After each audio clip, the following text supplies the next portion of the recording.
All righty.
It sounds like that's a suspense thriller or something, huh? Yeah.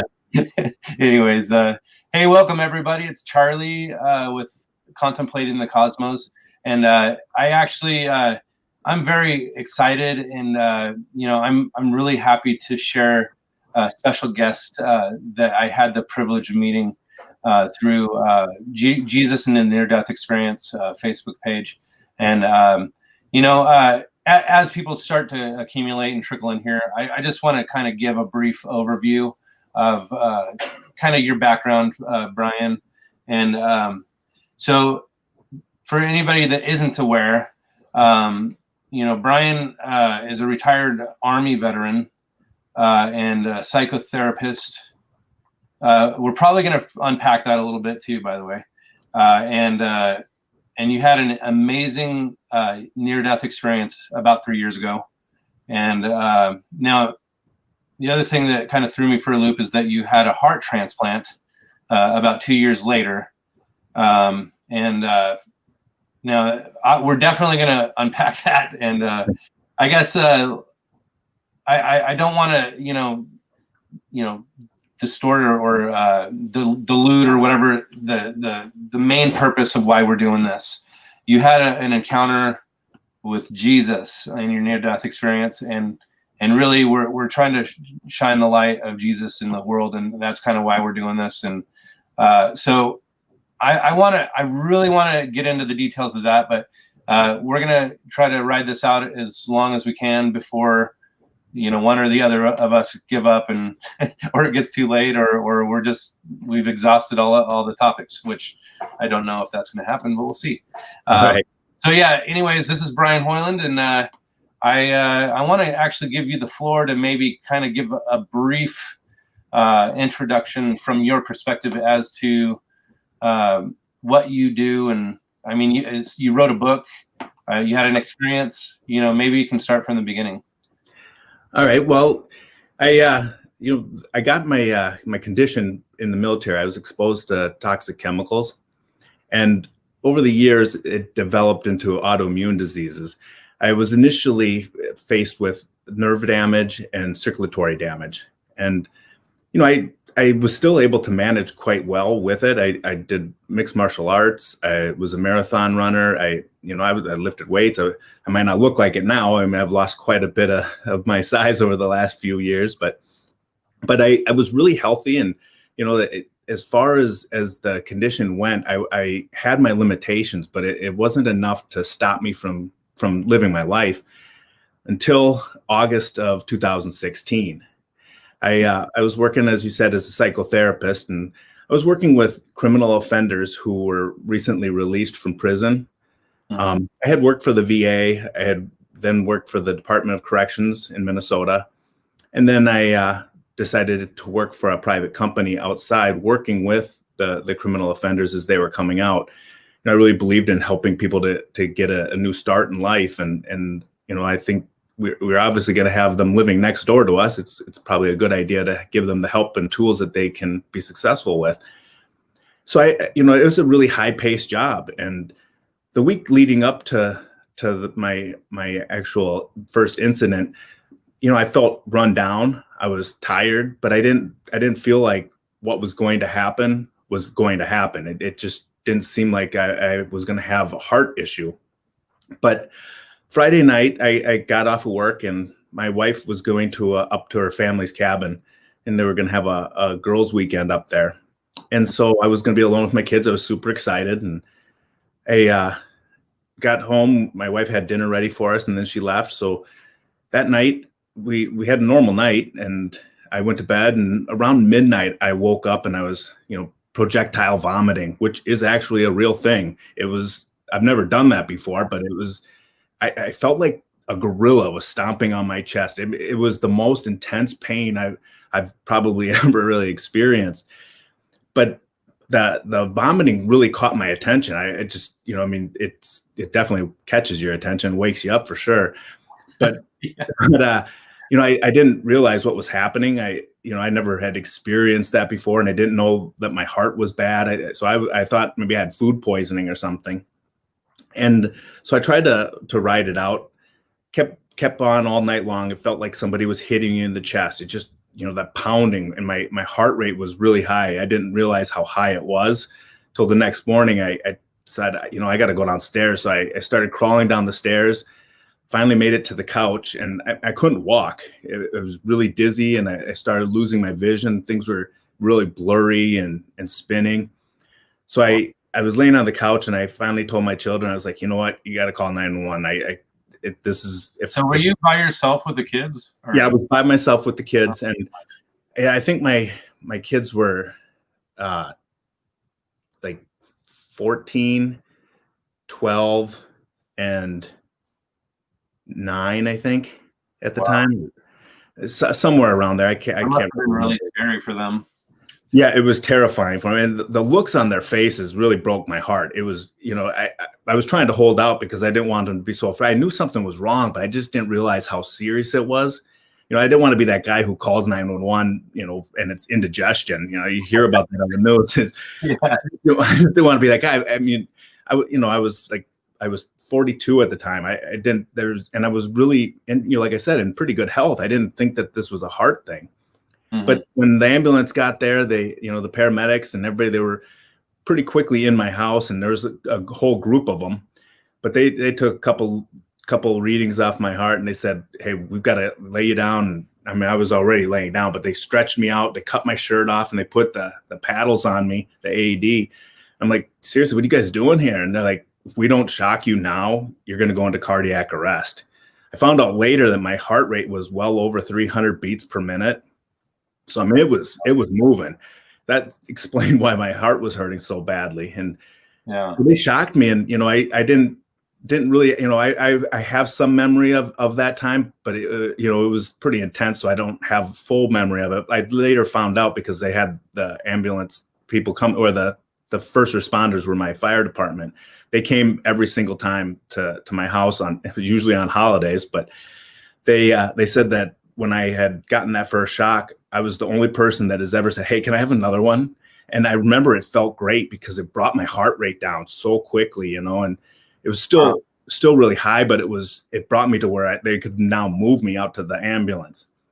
Wow. And so they got me to the ambulance, and I don't remember the rest of it. I guess I was awake for another 4 hours, but I don't really remember any of it. Eventually they had to intubate me, and they called my wife and said, hey, if you better get here quickly, he's not going to be alive for much longer. They thought I was going to die. And when they intubated me, my vitals had started dropping to the point where all my organs shut down. And, they said that I was almost undetectable for my heart rate. And so, I mean, it looked like it was pretty close to the end. My wife got there, and she told me that they had told her if I survived through the night, they would be surprised. And if I survived after that I would be a vegetable, and I would never leave the hospital. But they were pretty convinced I was going to make it through the night. But I did. Obviously, I'm here. And so, the next day when I finally came to, I think it was Sunday that I finally came to, kind of in the evening. And I wasn't able to talk really. I couldn't write very well. I tried to write, but I looked at my writing. It was total gibberish. But they told my wife, hey, he's not ever going to be able to have a normal conversation. He's going to be in the hospital forever, and we don't know how long it's going to be. And that was kind of the theme that kept happening. And I just kept breaking all of the medical barriers that they were putting in place. But by the end of the week, by that next Saturday, I was able to leave. They had to put a defibrillator in, and it was one of those ones that goes on your side here. It's a like subcutaneous defibrillator. It didn't have the pacemaker with it, but it was a really powerful shock. So what happens is your heart gets off of rhythm or something, and it kind of shocks you in the rhythm. Okay. Yeah, they didn't know at the time that I had sarcoidosis. It's an autoimmune disease that attacks your organs, and so your body's thinking that that there's a foreign body within your body, so it's your immune system is trying to destroy it, and that basically was what was happening to my heart and my lungs and every other organ that I have, my bones. I mean, everything was being attacked. And that's probably because that toxic chemical, it was, throughout my body. So it was over time that my body kept trying to relieve itself of it, but it couldn't get it out. But everything went haywire. And, for the next 4 or 5 months, it was about 142 days. I was in and out of the hospital several times. I also had that defibrillator that they put in wasn't able to function properly with my condition, and ended up being recalled. But I got a bunch of shocks that I wasn't supposed to get, and then it didn't shock me when I was supposed to. It was all over the place, but that thing was brutal. So, I mean, all of this time I have this weak heart, and I'm also getting shocked on a regular basis. And it felt like a bomb going off in my chest when it would hit me. It was pretty rough. But, I went out to Cleveland Clinic. I went to a lot of places to try to get some kind of help with the condition. And they all told me, look, you only have a little bit of time. There's nothing you're going to be able to do, and we can't help you. So, I was really, really getting worried. I mean, I was scared. It was, my whole life I had been, this really strong protector. I always was able to help other people. And now I'm unable to even help myself. And, getting dressed was a hard thing. Making dinner, I couldn't do that. And I wasn't able to work. And so everything that I had put value into and I worked towards in my life was now taken away. But January of 2017, I went into another heart rhythm, and this one wasn't as high. It was, it was still high, but it wasn't nearly as high. So it was just below the threshold of my defibrillator, so it wasn't going off. And we called out the ambulance. They came. They took me, and I ended up fighting in the ER for about 6 hours, and they finally got me stabilized enough where they thought they could bring me up to the ICU and put me in there. Yeah. So about a little bit after that, they got me in there, and as soon as they transferred me from the ER bed into the ICU bed, I started going back into the arrhythmia that I was, the ventricular tachycardia. Yeah. As soon as I did that, they started having a lot of people came in the room. They have emergency response. It's ICU. They're prepared for it, but things were really bad again. And they weren't able to get it under control this time.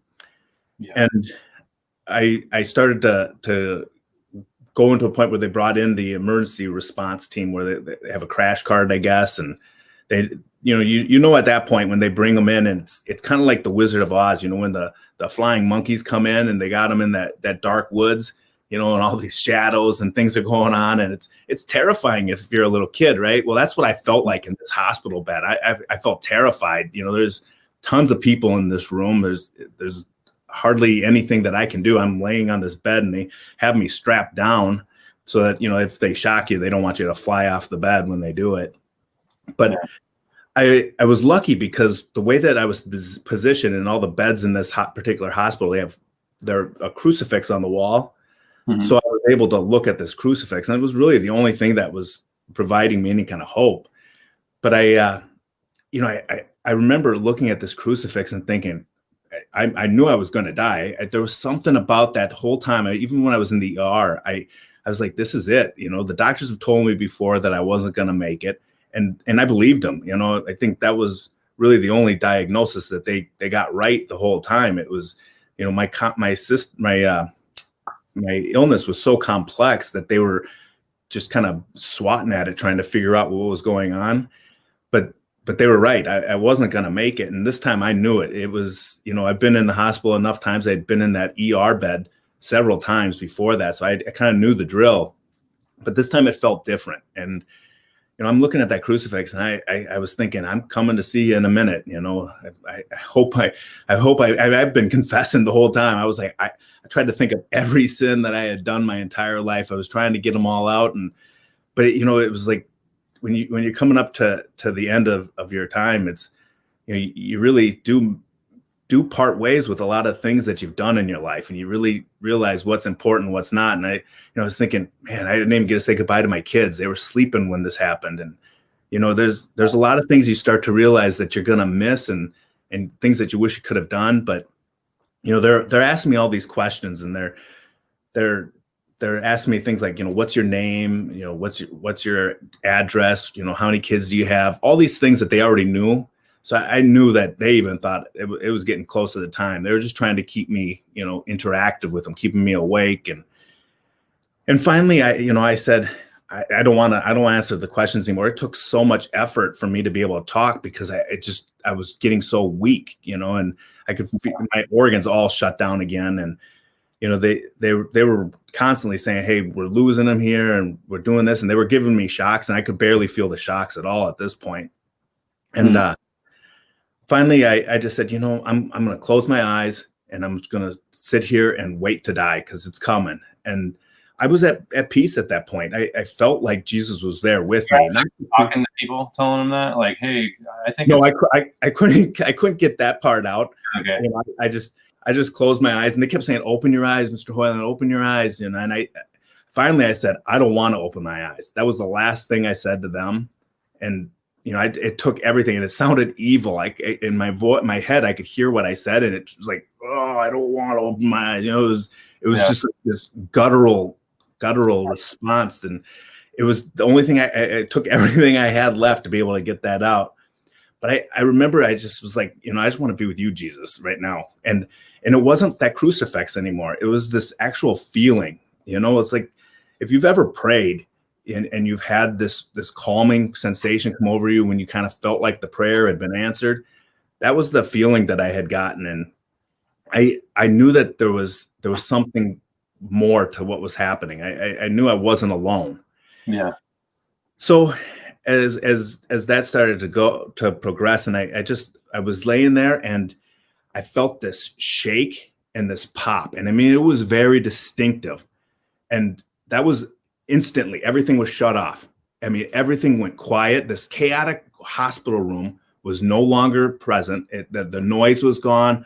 All the movements, the chaos was completely stopped, and everything was silent. And I'm talking, you can't even hear that. I have some tinnitus from when I was in the military. So I have this ringing in my ears.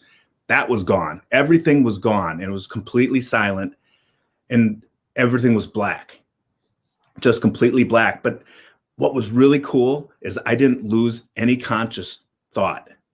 I felt my death. I knew it was there. I mean, I went from not wanting to open my eyes to this point of death, and I felt myself leave my body. And I know that when I opened my eyes, I was in this dark tunnel. And the darkness was there was no transition in the darkness. It was the same darkness as I had when I first got there, but I was looking at this dark void, kind of like if you see pictures of outer space, it kind of looked like that, except minus the stars, right? No planets or anything like that. But it was kind of like this big, vast darkness. Yeah. And I'm looking at it, and I felt like there was a barrier where I could go past if I wanted to, but I kind of felt like there was like an invisible barrier that it was keeping me back from going into this darkness. And looking at it, I'm thinking, well, this can't be it. I was like, I'm feeling all this love and this peacefulness, and I wasn't afraid anymore. You were feeling it in that dark place as well. Yeah, I could feel like this just all of a sudden, when everything shut off, all that chaos, everything else negative was gone. I mean, it was completely gone. But I had this. And you didn't feel yourself come out of your body in the sense that you could see your body drifting away or anything? No, I didn't have that experience. I know a lot of other people have. Yeah, Yeah. but I also had my eyes closed. I don't know if that had anything to do with it. I don't think it did because when like I said, the darkness didn't have a transition when I opened my eyes or when I actively thought I want to see. But so I don't think I had like physical eyes. It was a little. I don't really know how to explain that. It was something that's kind of beyond my understanding. But I didn't feel like I had to open my eyes, but I did feel like I had to actually think I wanted to see. But everything shut off. But when it shut off, I had this just rush of conscious thought. Like my conscious abilities, my cognitive abilities increased drastically. And I mean, I was having memories of everything throughout my entire life. I mean, from when I was a little tiny baby, even, I mean, it was like everything that happened in my life was there present with me. And I could focus on any one thing at a time. So it wasn't distracting or confusing. It was one of the coolest things I've ever experienced. I mean, it was next to seeing Jesus and talking with him. That was probably the highlight of my experience, was this cognitive abilities. But I remember looking in that darkness, and when I said, well, this can't be it, I realized that I could see the darkness. It wasn't like it was just pitch black where you couldn't see that you were seeing it. I could see the vastness of this dark space, and I could see the depths of it. So I knew that there was a light and it was behind me. And so I realized that my vision had also increased. I don't know how to really explain the vision. It was three-dimensional? It was beyond that. It was five-dimensional vision. I watched one of your documentaries the other day, and somebody said that one of the doctors had said that it's 5-dimensional, and I'm like, that's like the best explanation for it, because four dimensions doesn't really do justice to what it was, because later on I'll explain exactly how I was able to see a little bit more in depth. But I mean, I could see through things, around things. I mean, it was intense. The vision was, I knew at this point, when I'm looking at that darkness and I saw the light behind me, I could see 360 degrees, because I could see what was behind me and in front of me at the same time. It wasn't like I had to focus on one thing, but I could focus. So I could still see, the light behind me, and I could see the darkness in front of me, but whichever one I was focusing on would get most of my attention. So I was able to compartmentalize as well. It was totally incredible. I mean, it was the coolest thing ever.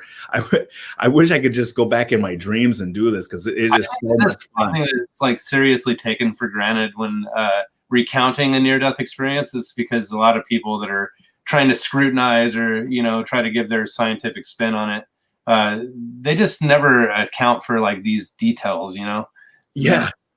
It's so much fun. That's what what I don't get is when people, I get it being a skeptic, because I'll be honest with you, I was a skeptic before all this. Of course, you have one, you're no longer a skeptic. I mean, it was convincing, but it was the coolest thing. It was just so much fun. And I don't know why scientists don't try to figure some of this stuff out, because there's a lot of, I would imagine, you talk to enough people with near-death experiences, you might say, hey, I want to figure out how that actually works here. Not even to go and experience it themselves, but to try to bring some of that vision ability. I mean, obviously it can be done. I think it'd be cool if they were able to even just do it for movies. I mean, it was the most fun thing I've ever had. I mean, I was playing with it. It was that much fun, and wow. I honestly think heaven was, God's obviously a scientist, I mean, he created us, he made the whole universe. So obviously he made science. I got to think, he made it for a reason, and he's going to let us play with it, because he let me play with it. It was fun. But as far as right now, do you feel like your memory of this vision is still like, can your brain even process what you were seeing, or can you kind of recall what you were seeing, but not really process it? Or I get what you're saying. It's definitely nowhere near what it was.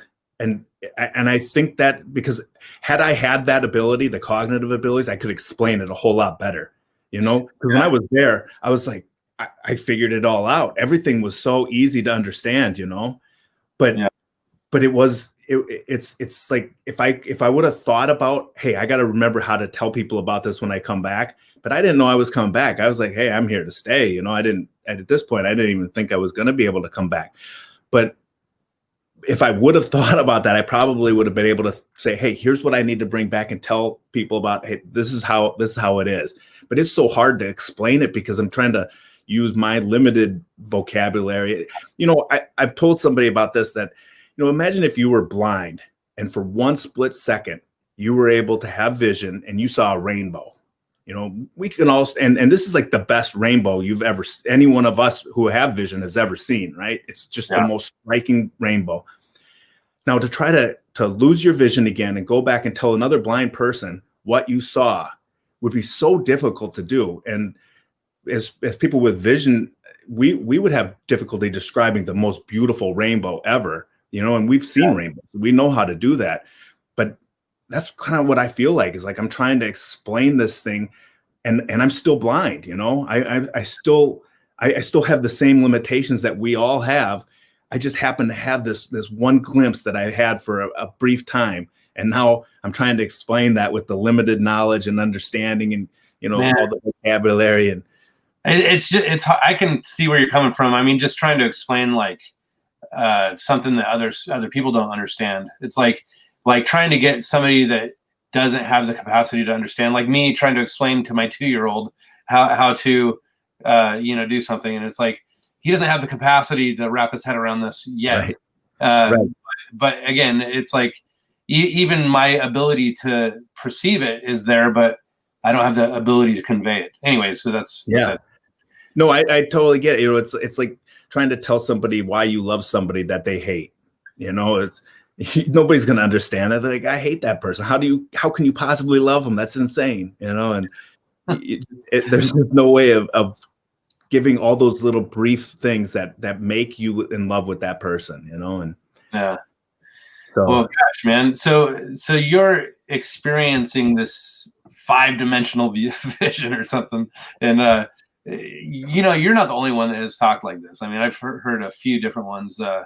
In fact, the guy that you were referencing, Jeffrey Long, he was he's a doctor that's out of Alabama or something, and he's the one that put that website together, NDERF, which has like over 5,000 or something testimonies of near-death experiences, maybe even more. I don't even know, but he always brings up the one where this woman was blind. And she was trying to explain vision, and that's kind of the way she explained it. And she was trying to explain vision from her near-death experience, even though she was blind still. It's like, that I think would be interesting. If you can shoot me that link, I'd love to see that, because maybe that would help me to be able to explain it a little better too. I don't know. I mean, it's so difficult to try to explain this. I mean, just the cognitive, I don't ever think I do justice to this experience and this story. I feel like, I wrote a book on it, but I feel like the book, it's just not satisfying to me, because, people are like, oh, this is such a great thing. You did a great job explaining it. I'm like, no, I really didn't. I did a very poor job explaining it, but, as best I could, I put things into words, but it just doesn't do justice to what lies in store for us. I mean, it is so fantastic and so great what God has created that there's just no way I'm going to ever do justice. When you die and you see it, you're going to be like, yeah, nice try, Brian. It was, you did a great job trying, but it was still a swing and a miss. I mean, it's just, it's so much beyond what you could ever imagine. It's just great. Yeah. So you acknowledge that you've had this perception that is so much more advanced than your body's capabilities, and you're kind of in a dark place that is more or less a good surreal, happy, feeling or whatever. That you're literally just transitioning from like a light switch flipping on, or I guess you could say the light switch flipped off because it's all dark. You're in another realm, so to speak. And so what happened after you started perceiving all these things, I guess? So I saw that light behind me, right? Mm-hmm.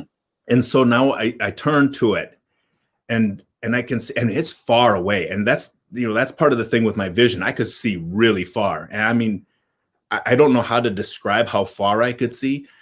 I think that it's so much further than my human comprehension of distance can ever give me. I mean, I don't even know how to explain how far it was, but it's like it keeps going. You can feel your vision continuing to move because it's going so far and so fast. So this light was really far away, and I instantly thought, I want to be with that light, And as soon as I said that, or had that thought, because I didn't say anything out loud, but I had that thought in my head, and it was my reality. It was like, that was the thing that I want to do, and I was there. I was there with the light. But here's the cool part, is I didn't feel any inertia. I didn't have any kind of wind or anything that gave me a sensation of moving as fast as I've had to have moved in order to be there. But I also had remembered every single step I took to get there. So, I mean, it was like I took the steps to get there, but it was like instantaneous that I was there. So I don't know how long it took. This is the really crazy part, is there was no idea of time there. I could have been walking for days for all I know, but it seemed like a brief second. But I had all this memory that lasted for days. It was just this intense amount of time, and it was just this a large amount of joy. That the closer I got to it, the more I could feel just this love emanating into me. Wow. So I kind of come out of this. I describe it as like a portal or a tunnel. It was. Yeah. It just felt like I was in a tunnel of darkness, right? And now I'm coming out of it, and it's like, bam! I was like coming out of a cave or something into the light. But this light, it was different than any light you've ever seen. Is to say it's brighter than the sun really doesn't do justice to it. It was, infinitely brighter than the sun. Hey, Brian, can I point out one thing to the audience so that they can kind of have an idea? We were talking a few days back for about 45 minutes, and you had told me that you haven't done a lot of research in other near-death experiences. Is that correct? Yeah. Yeah. So and your experience is relatively new, considering it's only about 3 years ago, right? So, right. So to me, that says that it hasn't been contaminated, so to speak, with other people's perspectives or ideas of near-death experiences. So I just wanted to point that out to other people, because a lot of people that say they operate from a scientific perspective, they'll say, "Oh, that's anecdotal," even though if I had a nickel for every time somebody has described a near-death experience, like there is no time, or right. Everything happens all at once, or things like that. And it's like, you are saying this directly from your own perspective. You're not saying it because you heard like Howard Storm say it, or some other near-death experience, right? I mean, I just want to point that out to people. Yeah, it's and having had this experience, I mean, it doesn't, if you've ever heard anybody else say that, you still don't even get the idea of what it's like, because I've heard some people say that now after I've had my experience. People say, "Oh, there's no time. Time is a construct of human reality or whatever." And I got to be honest with you, there's no way to explain the absence of time. Where when like I said before, I had all my memories from my childhood throughout, not even just through my childhood and throughout my life. I was still laying down memory. I mean, I wouldn't be able to come back and tell you about it if I didn't lay down memory when I was there. So, I mean, I was still having memory, and I was having it at the same time as I was experiencing all my own stories from my life. I was also laying down what was happening to me at the time and the things I was feeling. It was incredible. I think that it was the most amazing thing to be able to have that. But like I said, there was no concept of time. Things were happening that I can't explain. I mean, I was dead for 10 minutes, and I certainly was there for a lot longer than 10 minutes, but it also felt like, a brief second. It was, there's just no way to explain it. I'll never do justice to it. I really don't know how I'm going to I'm going to get through that too. That's a scientific anomaly in itself, is to have your body be dead for 10 minutes and not have some sort of brain damage or whatever. I mean, people don't even think about that. It's like, really, it's a scientific anomaly. And anyways, I like to visit the concept of the scientific aspects and how people often dismiss the evidence because they don't want to really view it from, like, how they always say it's anecdotal, and I cringe when people say stuff like that. Go ahead. I'm sorry. No, I mean, I get it, but then again, I don't know how else we're going to have anything other than anecdotal, because you can't really plan to have somebody die. It's just, it's pretty unethical. I would imagine most doctors, as a psychotherapist, I can't have people volunteer to die so I can question them on their experience of death. I mean, you got to wait till somebody dies and then comes back so you can ask them about it. You're not going to start like a trial for like flatliners or something? No, yeah, that's not going to, you probably won't get approval for that. Anyways, but yeah, so dude, I'm so excited about this next phase of your experience. I want to actually, and you didn't go into all the details with me before, so I didn't really hear all the ins and outs. So you're starting to go through this tunnel. You came out of like a cave type thing into this light. Yeah. And, go ahead.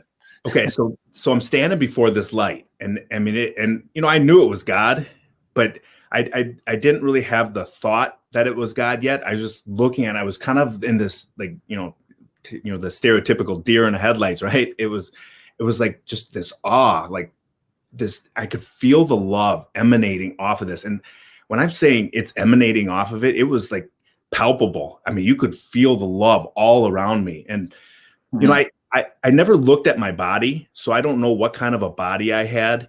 When I was looking into the darkness in that void, I didn't see a shadow, but I wasn't really looking for a shadow. So I can't say I had one, or if I didn't have one, I just, I didn't look for it. I wasn't paying attention to that. I was focusing on quite a bunch of other things, all my memories. I thought that was pretty cool. So, but I never looked at my body, but I did feel like I had, I was super light and super, I felt much different than I was in my human life. I didn't have any pain. So, that was the first indicator, but I did feel like I had some boundaries, some limitations. I wasn't oozing all over the place. So I kind of felt like I had some kind of a containment, but I didn't ever look at seeing what it was. But when I'm looking at this light, I felt the love coming off of this light and all around me, it coming into me. It was like I was like a funnel, like this love was just coming into me, and then it was coming back out of me and going back into the rest of heaven. It was like a never ending flow. And I felt full of the love. Like I was just growing in this love. But as I'm looking at the light, I could see up, and you remember, I could see as far as you can possibly imagine. So I'm looking up, there was no end. I didn't see the end of it. And if I would have kept looking, I could have kept going and saw how far I could go. But I had this natural, what's that? The light had no end? Or yeah, it had no end. And okay. as I'm looking at it, I knew I could keep looking at this light, and I would continue to go on forever. And I was convinced I would not see the end of the light. But I looked down, I had the same thing, left and right, same thing. There was no end to this light. Yeah. And I'm like, this is God, and as soon as I thought that, then God told me that I could come inside, I could come into the light. And so I wasn't going to pass that up. I'm like, yeah, I'm coming in. Right. And so I start to go into the light, and I'm just like flooded even more powerfully with the love. It was just like, I said before, I had like a feeling of a funnel, right? Mm-hmm. That was no longer. It was like I was a circular tube. Complete flow right through me. There was no resistance whatsoever. I had completely submitted myself, and it wasn't, I'm not a person who submits to anything in my life. I had drill sergeants that I allowed them to tell me what to do, but I definitely wasn't submitting. It was me saying, this person knows a little bit more than me. I'm going to go ahead and do it because I want something out of this. Mm-hmm. But this was different. This was a real submission, but it wasn't like God is so benevolent. I didn't feel like I didn't have to bow down. I didn't have any of that feeling like, people say that they have a fear of the Lord, right? And I would have feared God if he was mad at me. If he was pissed off, I would have been scared to death, no doubt about it. But he was loving me. I wasn't afraid. I was like a little kid, just like, hey, this is the safest place I could possibly be. I felt just so at peace and so much joy. Sometimes I'll wake up in the morning and I'll just start laughing, because I'll have that just a brief little glimpse of it, not even close to what I was experiencing there, but like, I saw God. That was so cool. It really is. It's just when I was there, it was just so wonderful. And so I'm walking through God, and it was just that love was just so pure. And as I'm going through, I don't know how long I was going through. It seemed like a while, but again, the time it's hard to understand. So I really don't know how long I was going through the light. But I said, I want to see Jesus. And as soon as I had that thought, I came out of the light and I was in this other room. And this room was way bigger than that vast darkness that I initially said. And that darkness was, like I said, bigger than what we know as our known universe. I mean, it was huge, but this was even bigger. And it was inside of the light. And so when I walked out of that light and I'm in this other room, the atmosphere was incredible. The atmosphere had it was like green and kind of a pink, but they weren't green and pink like we see. It's the closest I can give for the description. But then the other lights that it had in it, I have no idea what colors they are. And I've looked at some documentaries on bees, and they have some kind of color spectrums that are different. And I thought that was pretty cool, but it's still I never found anything that was like these lights. It was just. But it was alive. That was the crazy thing. The atmosphere was alive, and it was the Holy Spirit. It was like emanating all the love, and it was like this communal connection, and it was connecting me to God and God to me and everybody else that was there. Because in this room there was so many people. I mean, it was full of people, but they were like, if you ever looked under a microscope and you've seen a cell. And how it kind of has the weird looking little body shape to it, and it's got all the little moving parts inside, and but it was kind of like that, but it was like with light, like just this beautiful spectrum of light just bursting from each one of these beings. And so there was, like I said, I can't tell you how many there were. I certainly can't count that high. It was unbelievable. But I had this feeling like this wasn't all of heaven, it was just a portion of it, and everything that I could see, and again, I still had my vision, so it was like I could see far, but I knew that this was just like a entry room to heaven. I wasn't seeing all of heaven, so I don't know if it's like a gathering space or like the welcome center or what, but it was, it was definitely not all of what lies in store. But as I'm seeing all these beings, I saw this one, and this one was way more beautiful and just stood out. It was obvious that it was Jesus, but it was the beauty of this being was just so wonderful.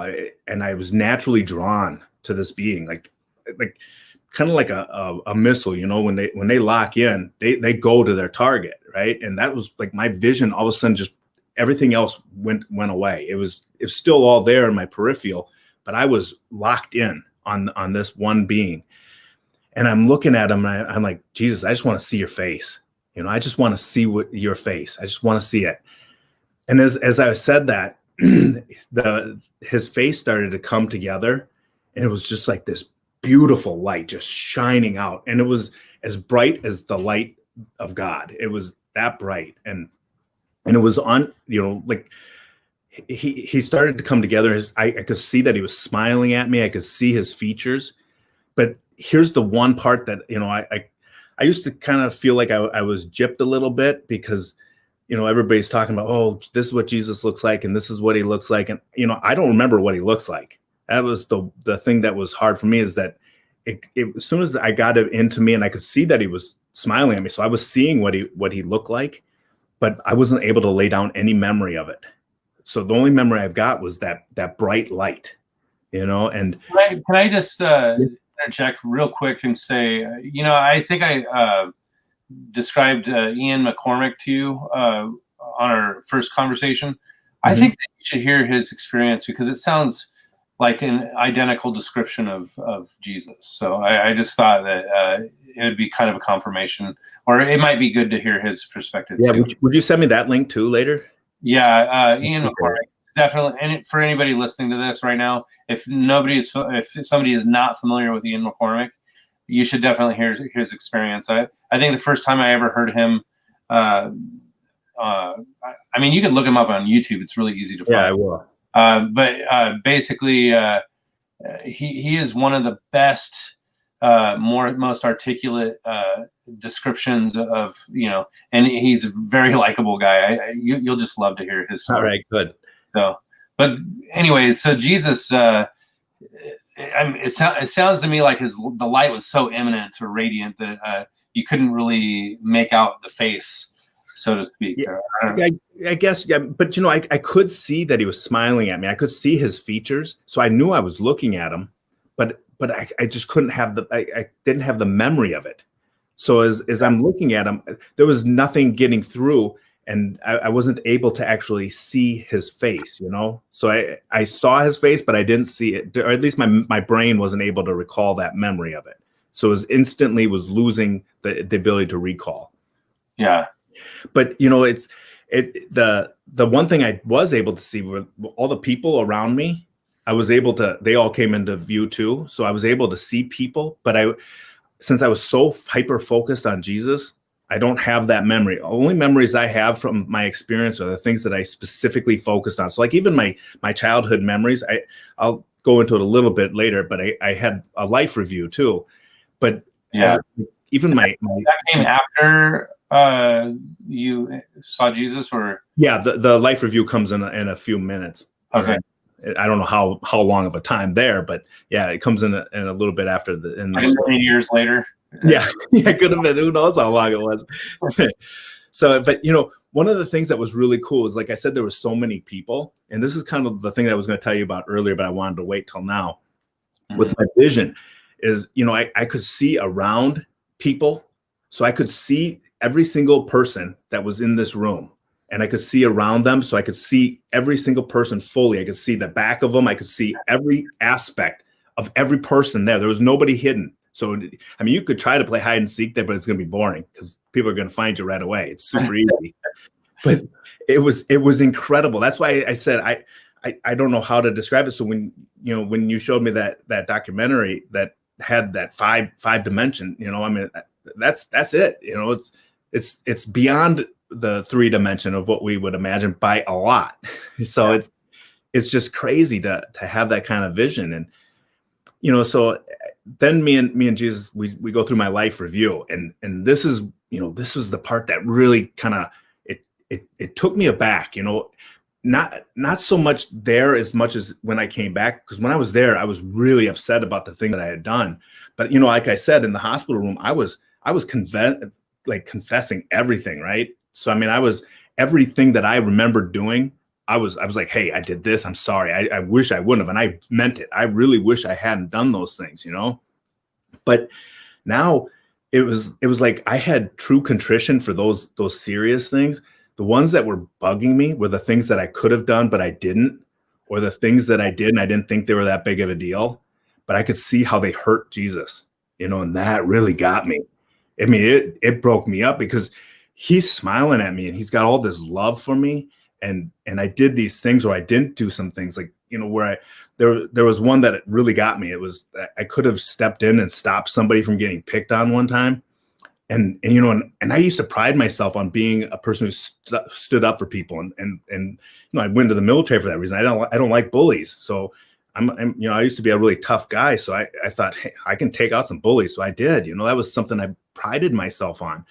Mm-hmm. But there's this one time I didn't. And, I really felt bad for it because I should have done it and I could have stopped it and I didn't.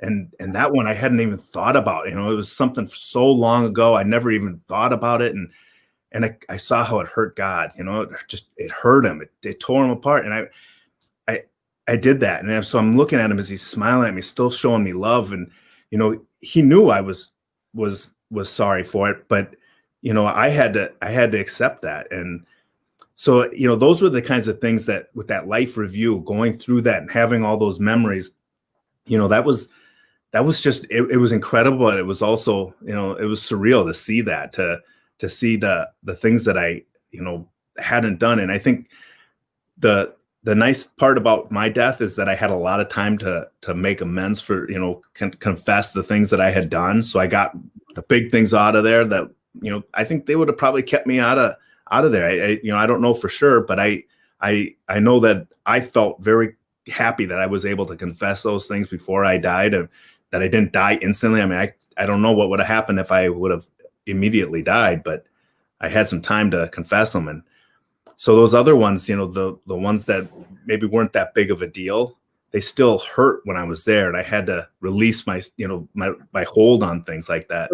Can I kind of linger on this for a second? Because honestly, I feel like this is a concept that I think a lot of people are wondering about, because, and again, everybody has their own experiences when they have a near-death experience, but I feel like when you have an experience, you kind of take it back for people like me or whoever. And the reason I'm wanting to give this kind of content, this topic a platform, is because I feel like we can glean a lot of good information from near-death experiences. And so when it comes to the life review, and you're reflecting on things that are what you consider hurtful to Jesus, or maybe even you just come to the realization that you could have done things differently, and it's kind of sunk in and hit you in the heart, or even in some cases I've heard people say, like, I literally felt like my whole existence was just like crumbling, or just like I mean, the way that a lot of people have made it sound is that they just knew that they hurt his heart, and so I think that a lot of people might look at this situation and think, oh man, I really need to check my heart, because I don't want to like run into those situations, or one of those situations where I have to rack my brain and confess everything right then. Or if it really even matters. Like, I mean, some people would say, Jesus is all forgiving, and you're saved under the power of his blood or whatever. But again, I don't know if you've taken kind of this experience and thought, like, okay, we're here. Like, why are we here? And, a lot of people would say that we are here to experience or to learn. And again, I don't really know one way or the other, but I feel like it is information that I consider and I want to take to heart, because I want to. I don't want to be on my deathbed and just be racking my brain of all the things I've done differently. But I think, like what you said, if even that idea of, if we're here to learn, to experience, what are we supposed to experience? What are we supposed to learn? Because learning entails a process, and a process leads to a specific direction, to a specific point. And I think that's everything I would say leads to Jesus. Everything that I experienced, I mean, my whole purpose there was this desire to be with Jesus. I mean, it was like a natural inclination. And when I was standing before God, and the same feeling was there when I was standing before Jesus, like my soul was specifically made to be there. Like, and I'll talk a little bit more about it when I talk about when I was leaving, but it was like my soul was breaking. People talk about their heart breaking when they lose a love, or, lose something. And, I think my heart broke when I had to leave the military because I got hurt. It broke my heart because that was the only thing I ever wanted to do since I was a little kid. And, it's like my soul was breaking when I had to leave heaven, yet I chose to do it. And I'll talk more about it. But, when I was seeing Jesus and my sin at the same time, my heart was in agony. It hurt because of what I had done. And it was, I no matter what people think, oh God, he's going to forgive us. That's fine. But you're still going to feel that feeling, because how could we be so heartless to not feel that when somebody so perfect and so loving loves us that much, and we see what we've done, because no matter what, we've done it. We can't undo it. And at least, for me, I know I wasn't, a perfect angel before I went to heaven. So I did a lot of bad things in my life, and I can say this now is it changed me, that purification. I still am not a perfect angel. I wish I was, but I definitely see that, the errors of what I've done, and I'm quicker to understand it now, because I just don't want to feel that hurt again of what I've done to Jesus. I just don't want to feel that ever again. I'm having a tax collector moment. Yeah. About? So Yeah. The Pharisees like, oh, I'm the guy that everybody should be like. Yeah. And then the tax collector's like, I shouldn't be in your presence, Lord. I'm just not worthy. Whatever. And it makes me feel like I can already tell you right now, I'm going to be struggling in that moment. Yeah. When I have a life review, because I'm going to be. I'm with you. Like I said, you would think that having been there, that I would be a saint by now, right? Like I would be walking around. I still have things pop in my head. Now I'm quick. Like I said, I'm quicker to catch them, right? But I can't turn on the news and stay totally peaceful all the time, right? Things draw us. We're still human. We have distractions in this world that are very difficult for us to maintain that peace and that love. It's like I'll talk about it more when I got back in my body, but instantly I could feel the world putting pressure on me again. Yeah. It's like that the fight for life is a pressure. It causes us to have to make decisions, and every decision we have to make in life puts a little bit of a barrier between us and God, because unless we're totally focused on Jesus, like I was there, like I said, I was so focused on him that I was like this complete tunnel. Like, boom, his love was coming in and out of me and staying in and fully inside of me. There was no resistance at all. But coming back, there's resistance. And that resistance is me not being in line fully with his will. Even if it's something that is just minuscule, it's still me not being fully united with him. And that's what I'm trying to perfect myself. And I'm not going to lie to you. I'm not perfect. I just have to keep striving for it, and so I think that's, something, but I will say this: he is so merciful and forgiving. He is so loving. I mean, it's foolish for anybody to say, you know what, I'll just see what happens when that time comes.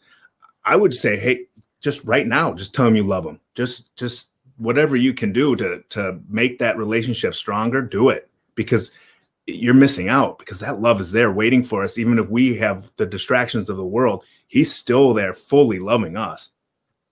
Yeah. Gosh. So, and again, I'm my wheels start spinning in my mind, and I'm thinking like, okay, so there's got to be some application here. And I want to, for me, and I don't want to jump ahead necessarily, but I do feel like when people come back from near-death experiences, the transformation or whatever, for me, I liken that to being born again. Now, granted, a lot of people, would say like, oh, I went to the altar and, confessed my sins before the Lord and asked Jesus into my heart, and I was saved. And now for my understanding of a lot of things is that transformation needs to take place in us even without a near-death experience. Yeah. I feel like that's part of the process of being born again. And I say it's a process because it's not just, this miraculous. So in some ways, I almost feel like somebody who had a near-death experience actually got like a big shove in the direction of transformation. Yeah. Well, I think I see where you're going with it, but I honestly think that I don't think I'm going to lose heaven. I think that, he let me come back knowing that he wanted, and I'll get more into that detail, well, actually I can just do that right now, because after that life review, he told me that I could either stay there or I could come back.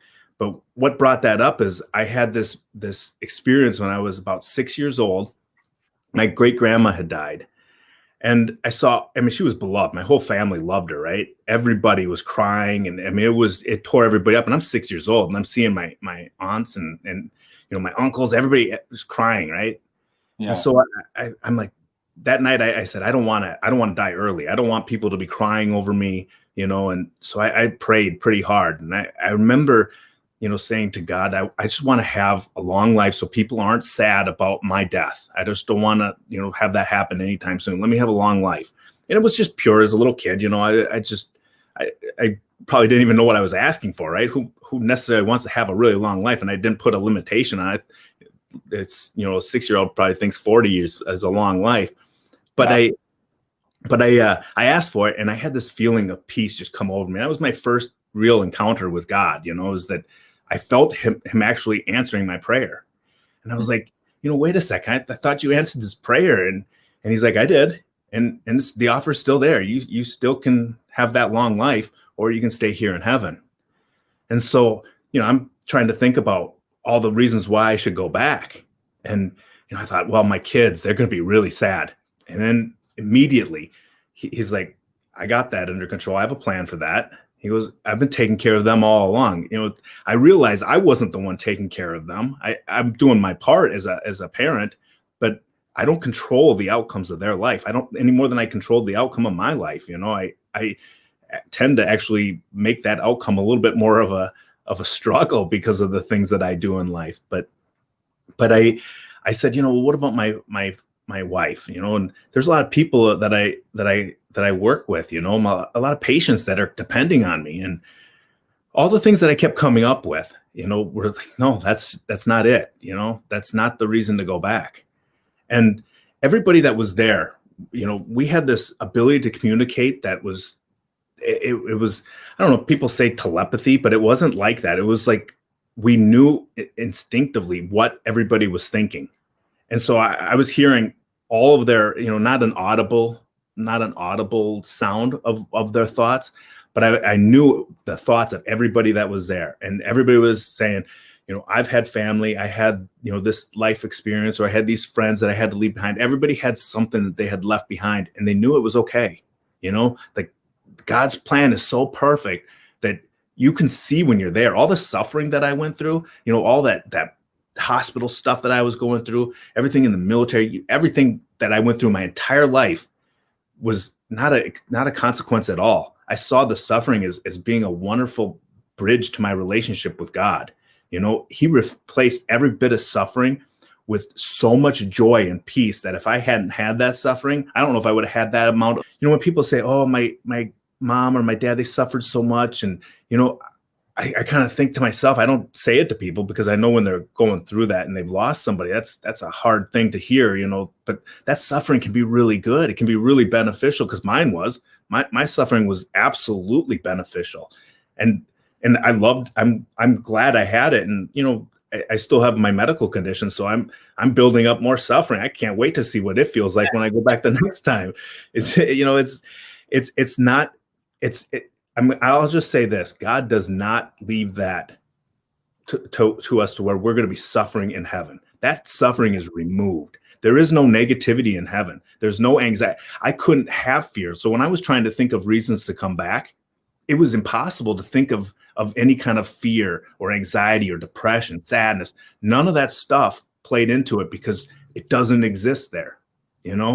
It's impossible to have those negativity feelings when you're there and around perfection. It's just absolutely impossible. So all those reasons, they amounted to nothing for me. That's weird. Really, sorry, I don't mean to. No, go ahead. Distracted, but I'm noticing that there was a big drop off on the amount of people that are here. Yeah, and then there's people in the chat that are saying there's let's see, the internet dropped, no connection, and now it's working. I mean, it seems like people are having trouble with the connection. Okay. It seems like people are coming back now, so I don't know if we had a little glitch in the internet or something, or what the deal is, but Bama says the buffering. I keep refreshing, but it's back now. Hopefully, it's not on either one of our ends. I have no problem hearing you. I don't think you have a problem. Yeah, I've had no problem with you yet. Yeah. So okay. Well, anyways, we'll just keep rolling here. Okay.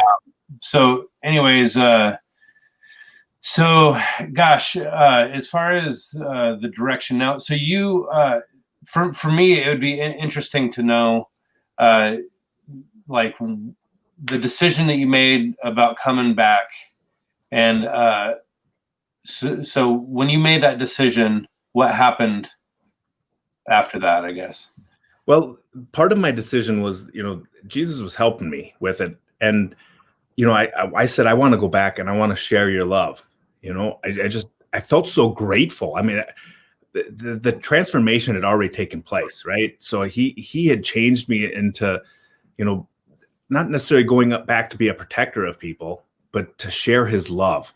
That was kind of the thing that I knew. And he's like, yeah, that's the reason, that's the only reason. He said either if I stayed or if I went back, either one was within his will. He was good with me going back or staying. So that was up to me. I realized that was really the only thing that I could do in my life that didn't have a negative consequence, right? Mm-hmm. Of course, I guess you could argue coming back to the body that I was going to go back to was a negative consequence. But like I said, that suffering is going to be well worth it when I go back again. So I'm okay with that. But I knew that he was telling me that I had to pray more. So and prayer is something that I encourage everybody to do. I mean, no matter how tedious it might feel and how out of practice you might be with it, that's the way we can connect with God. That's really the only way we can enrich our relationship with him. If we're not communicating with him, what do we really have? So that's something that I knew I had to do more. And he was telling me I got to pray more. And I have to be a joyful sufferer. That was something that was very clear to me, is that I can't be a person who suffers and kind of morose about it, right? He made me very, very aware that I needed to be a joyful sufferer. Not that I'm like, hey, let me get some more suffering. Somebody come over here and punch me in the face so I can suffer a little bit. It wasn't like that. I wasn't to go looking for it.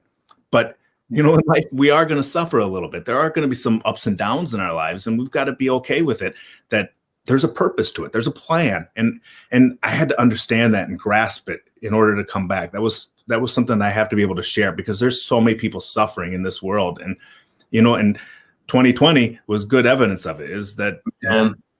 If we start venturing down that road, I'm going to start talking. I know. But it was just that I needed to be able to come back and do those three things. And so I made my decision. You know what? For all this love, I want to do that for you. I want to go back and just share everybody that you are loved, that you do love us. So that was what my decision was. And at that point, he's like, okay, well, it's time to go then. And so it felt like, I don't really know how to describe it, but that was the only pain that I had in heaven, was when I started to try to go back. Mm-hmm. And it felt like, like imagine trying to rip your body in half, but doing it with just your soul. Like you don't even have hands to do it, right? It's like you're just, with all your will, you're trying to rip yourself in half. That's what it felt like to try to remove myself from his presence. It was unbearable. I mean, it was worse than the pain that I had felt in life. It was just tedious. But as I'm going, it kind of felt like my legs, or whatever I had for legs, was in concrete. It's just like my soul did not want to leave. It wanted to stay there. But I kept trudging along. I knew I had to go back, and I had to do this because, like I said, I felt that love. I wanted to go share it. And so I started going back, and I had to go back in the same way that I had come in. So I'm going back, and I start going in through the light, and then I came out of the light. And then, this is the part that I don't want to get too far off into the weeds on this, but when I was looking at my portal or my tunnel, I thought I saw a bunch of other ones for other people. It's what I thought I saw. It's like everybody had their own particular one. That I can't say for sure, because I was hyper focused on mine. How, like I said, I was focused on Jesus, and, I couldn't see all the people. I could see them, but I couldn't really see them. That was kind of the same experience here. So I can't couldn't tell people, hey, I saw grandma in heaven. I couldn't tell people I saw great grandma in heaven. I couldn't say, you know, Uncle so-and-so. I couldn't say all that stuff because I didn't focus on them. I had the same issue here. So I don't want to try to mislead people and say, hey, there was a whole bunch of tunnels. Your tunnel was there. And I couldn't see anything in those tunnels. So I could see what was in mine. And at the end of mine, it was that long distance again. And at the very end was my hospital room. And I could see my body and I could see all the people that were working on me. Now it's far away, but like I said, my vision was super good, so I could see that far. So I'm seeing what they're doing in there. And one of the things that was really cool to me, because, you know, having been a skeptic before this, I really enjoyed being able to come back and tell the medical, like the head nurse, the charge nurse, I was like, you were standing there and then you did this and then you went over here. And what they had on me was this green machine, right?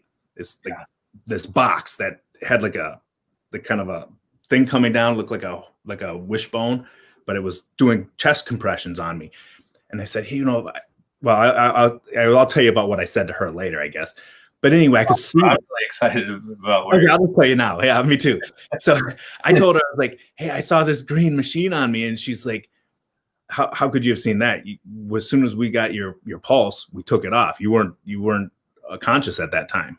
And she was kind of blown away. I mean, her face, it just, all the color went out of her face, like, oh my gosh. And that's anecdotal. I'm just kidding. Yeah, I know that it's so anecdotal, but all the other nurses that were, you know, obviously people who had faith probably were more interested in it than people who don't have faith. But the word got around, and nurses were coming in and saying, hey, you know, I'm not your nurse, but I'd really like to talk to you, you know? So afterwards, you know, I was in the hospital for a week after that, and they just kept coming in, and so they were passing the word. I must have talked to, I don't know, 50 nurses. It was crazy, right? That was actually really cool. It was cool, and for me, it was really cool because it validated what, you know, all these misconceptions I had as being, you know, a very science-based person. I was like, you know, there's got to be an explanation for what happens when somebody dies, that they have this experience, but for my consciousness to grow the way it did, and then for me to have that experience on top of it, you know, I remembered prior to dying, I remembered the exact moment of my death. I remember being in that tunnel, all of that stuff. I had no gap in my conscious thought. You know, it wasn't like it just stopped. You know, if you fall asleep and go into a dream, you know, you fell asleep and went into a dream. There's a break in that point. You know, it's not like you just all of a sudden go from being conscious to dreaming. You know, it's funny that you said that, because Bo, he just said, I rebuke the devil in my dreams and he's afraid of me. Yeah. I didn't see the devil, thankfully, but you know, if he would have been there, he wouldn't have had any power over Jesus, that's for sure. But I also know I didn't have power. You know, it was kind of a weird thing, that submission that I had. It was such a willingness, right? And yet when I was looking in that tunnel, I was just blown away to see all the things that were going on, because it wasn't scary to me anymore. But like I said, it looked like the Wizard of Oz, you know? I mean, I remember as a little kid, you know, as a real little kid, after you get older, the singing kind of throws you off, but it was terrifying as a real little kid, that one scene. You know, it's really dark, it's really scary. And, you know, when I was dying, I didn't see any demons or anything like that, but I could feel that there was some evilness around there too, you know, like just the breath of death, I guess. I don't know. It was this scary feeling, you know. It's scary to die. It's not something that people, I think, probably go into and like, hey, yeah, I'm dying. All right. You know, it's got a sting to it that you're not really wanting to have to experience, but it's coming. I'll be honest with you. My biggest fear of death is, I have 2 young boys now, one brand new and one 2 years old. Yeah. And then my wife and I, we've been together for 13 years now, this month. And typically, if you want to, I mean, that's how long we've been married. We've been together like 14 years almost. Okay. But anyways, so, I mean, I fear, you know, leaving my wife behind, but I really fear, you know, leaving my 2 boys early. Like, because sometimes I get chest pains. In fact, I'm going to the doctor. I'm going to be a little bit transparent for you real quick. On Tuesday, I'm going to the cardiologist because I am concerned that, well, I've been having chest pains for years. Okay. It seems to be getting worse. So anyways, I'm only 39, and but to hear your story kind of makes me wonder, anything can happen. So yeah, it's not something to wait on, that's for sure. Yeah. So anyways, I didn't want to get into all that necessarily, but I definitely, as I learn more about near-death experiences and stuff, I have less fear of death, but I guess it depends on, what my situation entails when I actually cross over, if it's going to be traumatic or if it's going to be just like really easy, like everybody's standing around me and I'm just taking my last breath or something. I mean, I can imagine that, dying younger is my biggest fear. And because I don't want to leave my family early. Because, so, and that's kind of what you're going through, which is, that's one of the reasons I'm so drawn to your experience, because, I mean, I'm looking at you and I think you said you were 43 when it happened? 42. 42? I just turned 42. So wait, you're 45 then? Yeah. So I just turned 46 now. So 46. Okay. Yeah. So you're young, man. Yeah. In fact, one of our close friends of the family died in his sleep, just heart failure. I don't really know what happened, but he was supposedly healthy. And anyways, these kind of things happen. And and he left 3 kids behind. That's kind of the biggest fear. And these kids are like 2, 4, and 6 or something, or 8, right? Very young.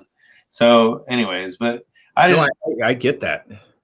It's, I will say when you're in heaven, you're not going to have that fear. I mean, think about this. You're with Jesus all the time. So the whole time you're there, the thing you're going to be doing is saying, Jesus, keep watching out for my kid. You're going to be able to keep nudging him, saying, Jesus, look what my kid's doing. Help him out.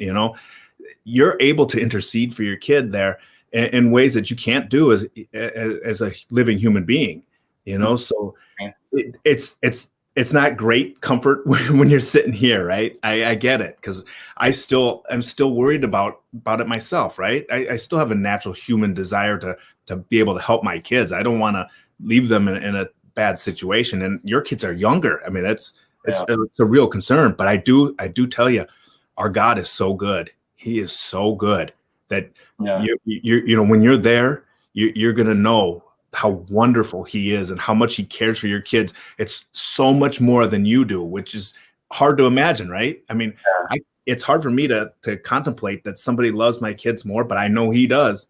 He loves my kids way more than I do. This might sound kind of weird, but I'm hoping that if for some reason God takes me early, that I hope that my kids or my wife or somebody will actually come back and listen to these. And this is kind of my motivation. I want them to come back and listen to these interviews that I had with people, because I want them to have comfort in my passing, I guess you could say. Yes, absolutely. I totally get you on that, because I told my kids, hey, if I die again, don't worry about it. I'm going to be there, and I'm going to make sure that that I'm there. I want you to know right now that I'm there thinking about you. I'm with you every moment of your life, because you know everything that's happening. That's the beauty of being in heaven, is you don't have cognitive limitations. You know everything that's happening to everybody. If you want to focus on a particular person, you can, but you know everything that's going on. It's nothing's hidden from you. So did your family, how did they take your experience? I mean, did they say, oh my gosh, that is amazing? Or, I mean, they took it in different ways. And, it's been hard on my kids, but my youngest one, he's bounced back. He's still a normal kid. He's like, gets mad at me. He says, I wish you would die. No, wait, I don't wish that, because he knows that it's happened. Right. So he gets it. But he's still a normal kid. It doesn't affect him necessarily as badly. My oldest, it's bothered her. She sees an ambulance and she shuts down. So there's still some issues there, and a little bit of traumatic or post-traumatic stress. Yeah, there's some issues there, and but my middle son, it really affected him. Me and him were super close. In my book, I talk about what me and him, he slept with me for a couple of years just so that, if I had, because I'd get afraid that I was going to die again in my sleep, and prior to the actual dying, I had so many issues that, I was afraid I'm going to have that moment with that projectile puking and all that, and no one's going to be there to call the ambulance, right? I was terrified that would happen. And so, he slept with me, and he watched movies with me and really helped to calm me. But one night, after I had my near-death experience, he was like, sorry, yep, I wanted to make sure everybody knows what your book is. From Sudden Death to Paradise. It's on the thumbnail, so I just wanted to make sure everybody knew. Thanks for plugging it, Charlie. I appreciate that. We keep talking about it, and I'm thinking, I wonder. Well, that's the fun part, is being able to have the media like this, to where I can actually share my story, because I think it's way better for me to share it, and people can look in my eyes and see, and they can see the joy. I mean, this experience is horrific. I mean, I talk about my medical situation a lot more in my book, to kind of really give people the details of how drastic this situation was. I mean, it was so bad I needed a heart transplant. I mean, that's how bad it was. Yeah. But my son, he looked at me, and I told him, I said one time, I really kind of regret coming back sometimes, and this was like right afterwards. And it was hard, because I had still this feeling of, I just wanted to be with God. It was really hard for me to accept the transition, because here I am still struggling. This was before my transplant. So I was really sick, and I was like, I don't know if I made the right choice. It was, that was part of the thing what Jesus told me, is I had to be a joyful sufferer. I had to learn to accept whatever happens is going to happen. And I just have to live through it, because life is still beautiful, even with that suffering. But I remember my son said that, he looked at me, he goes, "Dad, next time when you die, just stay there. Just be happy. Just stay there." So he really got it. And he's still like that. He looks at death so much differently now. He's like, why would I be worried about it? He's like, you said how beautiful it was and how wonderful it is, and God loves us like that. And he goes, I know it's true. Of course, I'm his dad, so it's easier for him to believe me. And I told him, I said, we can't ever believe anybody, because we don't know what's going on in their head. So it's not like 100% you can trust any person. But I'm never going to lie to my son. That's my guy, right? He's took care of me during all this, and it's so beautiful to have that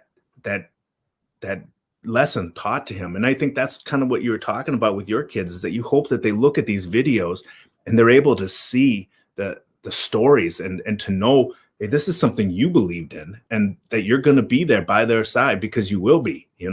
They might not feel you the way that we do physically, or you can't hug them like you can now, but you've hugged them in life, and they know that. And the spiritual hug is different, but it's a beautiful hug, and you're never going to stop doing that. So you can interact with people back on the earth, so to speak. I didn't interact, but I know that there's that connection, because I was focused on Jesus, so I didn't actually interact with anybody.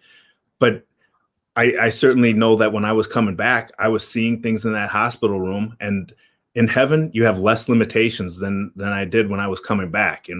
I had nothing was hidden from me, and I had no limitations in heaven. It just happened. I was totally focused on talking with Jesus. So I didn't go and say, hey, let me go explore the rest of heaven or the universe or anything like that. But I didn't feel the limitations to it. Wow. You ever read the book or seen the movies, Lion, the Witch, and the Wardrobe? Yeah. Well, it's kind of the same concept of when they go in the wardrobe that they lose time. Yeah. Or maybe they live like almost a full lifetime, and then they come back and only like a few minutes or something. Yeah. Yeah. And it kind of makes me think like that. Like if we, and I hear a lot of people talk about reincarnation and all this other stuff. And, honestly, I don't know anything about it. I mean, I can just hear what other people have to say about it. And I tend to, gravitate toward there was a pre-existence in the sense that, God allowed us to come and live out this life or whatever. I don't really know, because I almost look at it like consciousness or the person that you were when your body was dying was something that transcended your body. It always has transcended the body. But I don't know. I mean, yeah, thoughts on it? I didn't ask Jesus about reincarnation, but here's what I've kind of thought about it, because I've had people ask me this question, and I really think it's people who maybe have had the idea when they went to heaven that there was reincarnation, that they saw, other lives. I've heard people say things like that, right? Like, oh, somebody had a near-death experience and they said that they were reincarnated 7 times or whatever. What I think is happening is that, how I said you're able to know everything that's ever happened, right? You have all this memory. There's nothing hidden from you. So I think what they're recognizing is other people's lives, and it's so real to them that they're able to take that on as their own. So when you come back, you're kind of jumbling that together, maybe. Yeah. If you ever did any research on near-death experience, or if you've ever heard of Eben Alexander, he's like one of the most famous. I read his book. I did read that book. Yeah, I interviewed him, and oh, did you? Yeah, he actually was saying that there is reincarnation, and that basically, and I asked him the question. I was like, I kind of feel like maybe there's that chance that in the sense of consciousness being a collective or something. And he said that everything gravitated toward this vortex of consciousness or something, and that once you kind of join that, it actually you were melded into God or something. I forget exactly how he put it, but it made me feel like, what if your connection to God is the conduit that you have to other people's consciousness, I guess you could say. Yeah. I really think you're onto something with that, because that's, like I said, with the Holy Spirit, there was a collective community consciousness. It was like everybody was connected, and you could feel it going through the Holy Spirit, like through that, because he was the atmosphere. He was the atmosphere that was connecting everybody together, and it was that love. And I honestly, I personally very strongly believe that that's what is happening, is that people are so connected that they're able to pick and say, wow, because when you come back, you're automatically just, influenced by all the distractions of life. I mean, it just piles into you. And now you got to try to wait out, okay, this is my experience. And, I only can say for sure what I focused on. That is very clear to me. Everything else is in the peripheral. So, like all those people that I saw, I can't say for sure who I saw. And, I have some pretty strong suspicions of who was there, but I would be irresponsible if I tried to say, yeah, for sure, grandma was there, and I don't know for sure. I focused on Jesus. I do know that. And so I try to be very careful about giving my own personal opinion. But I think that's kind of what happens, is because I feel very strongly that I was experiencing all these other lives and all these other experiences that were clearly not mine. So I think that maybe that people are coming back and it kind of gets jumbled back together with all of what's going on in life. Yeah. I'm actually working on sending a picture to myself on an email here. Okay. The reason that I meant to do this earlier, but I actually, I can do it real quick. And basically, I was going to show some of the pictures that you sent me. Let's see. So all I did was take a screenshot of the 3 different pictures that you sent me. So one of them is so you sent me a picture of you where you were walking around with all these medical things attached to you.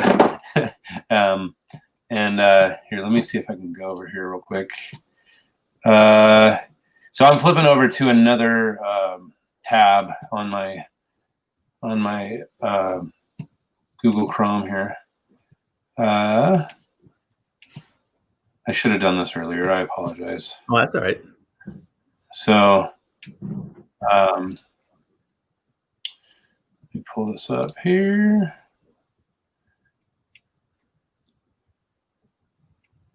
There we go. Okay. So going back to StreamYard. Okay, so I'm going to actually share the screen real quick here. And then, so everybody can kind of see what it is that you actually went through. Is that the one with all the IVs and all the stuff I'm hooked up to? Yeah. Yeah. Oh, whoops. Here we go. It hesitated there for a second, so I actually got out of it. Okay, can you see this? Yeah.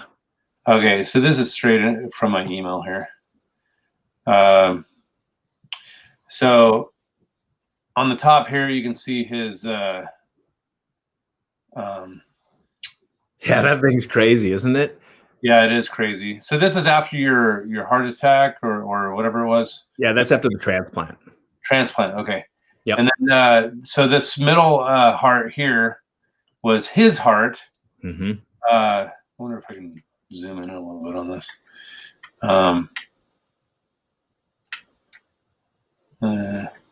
Anyways, oh, here we go. A little bit better. So there, yeah, that's the. Oh man, I gotta. So the one on the bottom is kind of showing the normal looking heart, and then the one up above is your heart. Yeah, that ugly thing. Yeah, Oh that looks pretty nasty, and it's like pure like scar tissue or something. Yeah. Yeah, it was totally devastating. The doctor said that, you know, that heart shouldn't have been working. We don't even know how it was working, and they you know, they called it a medical miracle, as we all know from my story. Now it was definitely a God miracle, but you know, they were just baffled that my heart was still functioning enough to keep me alive. And you know, the day that I got the call for my heart transplant, they said, "Hey, we got a heart for you. We think it's a really good match." I was laying in bed and I thought, you know, I'm going to die today. This is coming up. I knew in the next couple of days I was not going to be alive. It was to that point.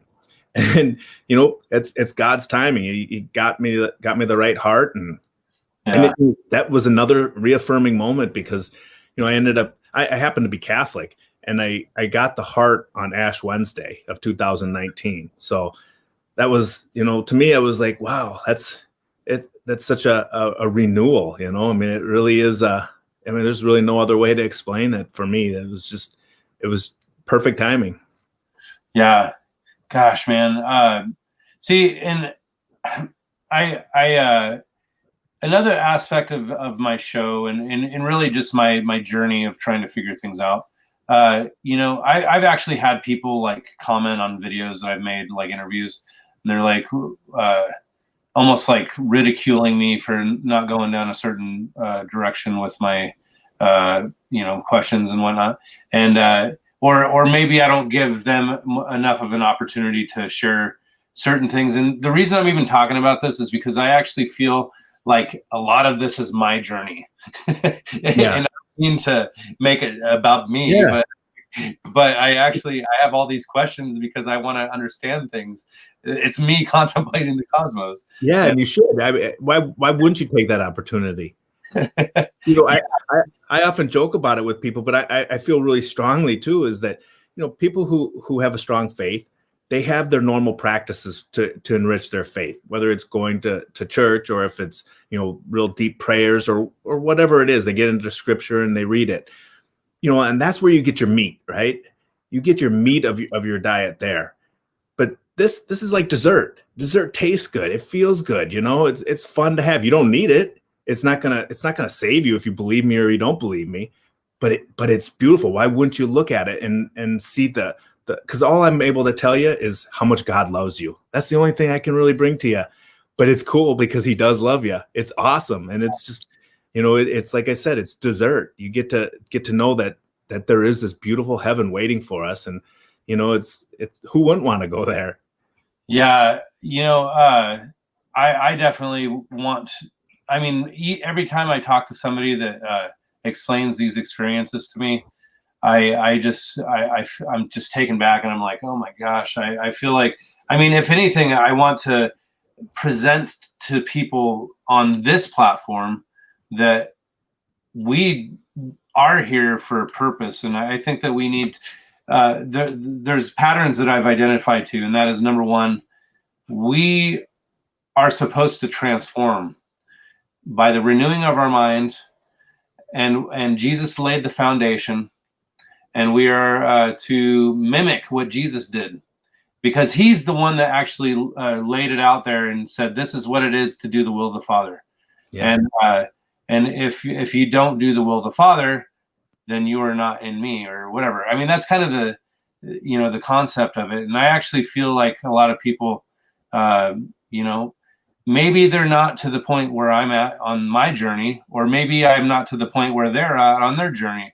I just feel like in a lot of ways, I like to put our heads together and try to figure out, kind of bring all the patterns together, put all the puzzle pieces together, because I feel like a lot of the pieces out there are pretty revealing on what that image will look like.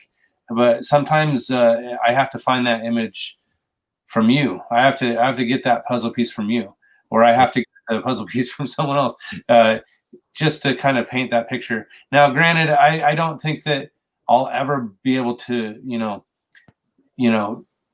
have a full image for everybody just based on contemplating the cosmos. But I do feel like it kind of wets the whistle of people, trying to get them interested in kind of venturing down this path. And I feel like it's important to figure out. And, along this journey, I've kind of picked up a lot of friends, and most of the people in the chat are actually people that are regulars. Thanks, Bo, for being on the journey with me.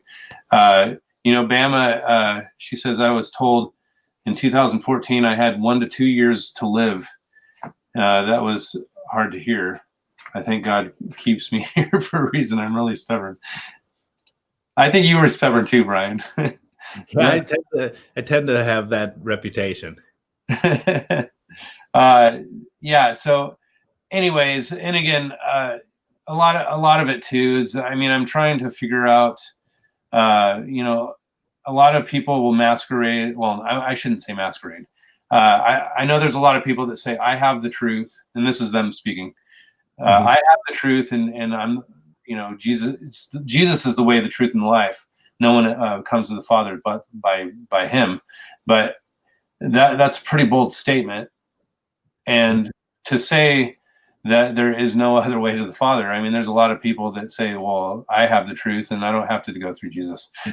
So, and I hear a lot of that kind of stuff, even in near-death experiences. So it kind of throws me for a loop, and I'm trying to figure out. In fact, I'm working on a documentary. I'm like totally still on the floor, and I apologize. But my other documentary is basically just talking about patterns of the near-death experiences, and try to actually build what that foundation might look like Jesus' foundation, and then near-death experiences, how they coincide, I guess. Yeah. And there's a lot that is very convoluted topic. Yeah, I'll bet. Because I'm really trying to explore everything as a whole, not necessarily just one selective concept. But anyways, Brian, so we are coming up on almost an hour and 40 minutes of our discussion, and I don't know if we've really wrapped up everything as far as what you the takeaway. You woke up, you talked to like 50 different nurses that were like, oh my, I want to hear your story. There's a lot of doctors out there that are kind of compiling the data on a lot, like Sam Parnia, Pim Van Lommel. There's a lot of guys out there that are actually, there's hundreds, if not thousands. We actually talked about this. There's millions of near-death experiences that are reported just in this country.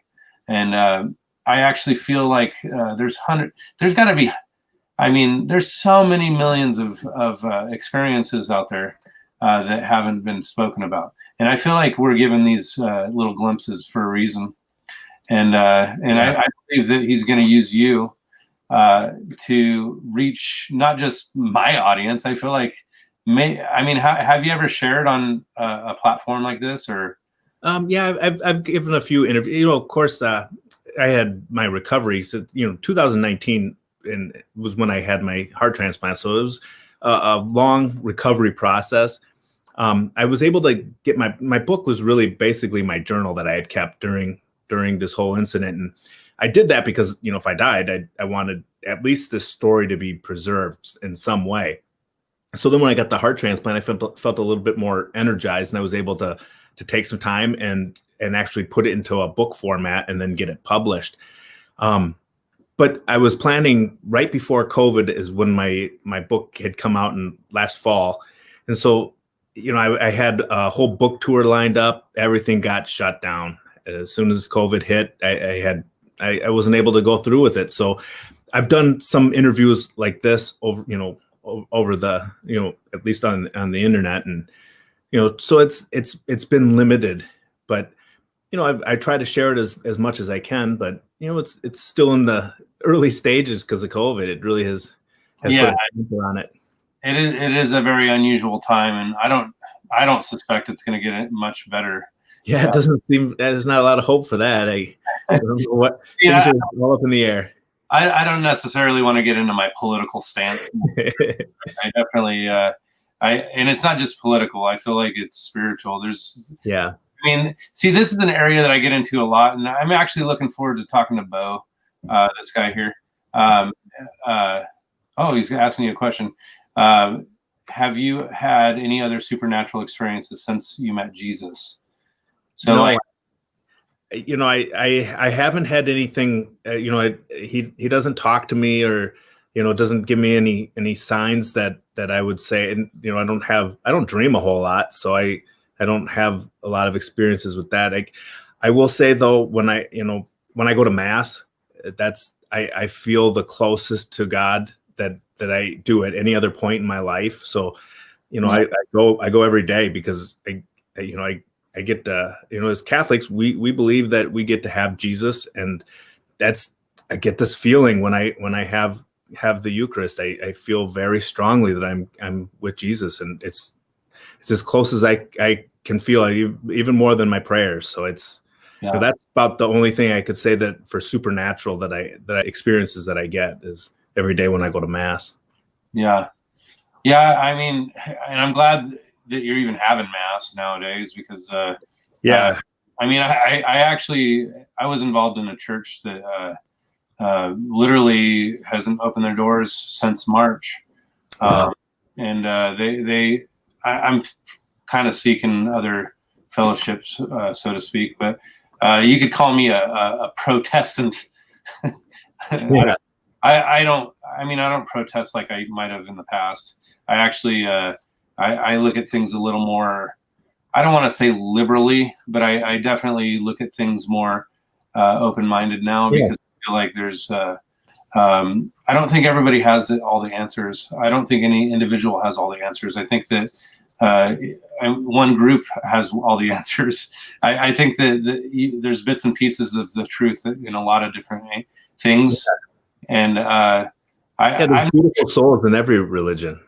What's that? There's beautiful souls in you know, people who love Jesus. I mean, you can see the love, and you can see beautiful souls that you know, I really like Billy Graham. I really like Martin Luther King Jr.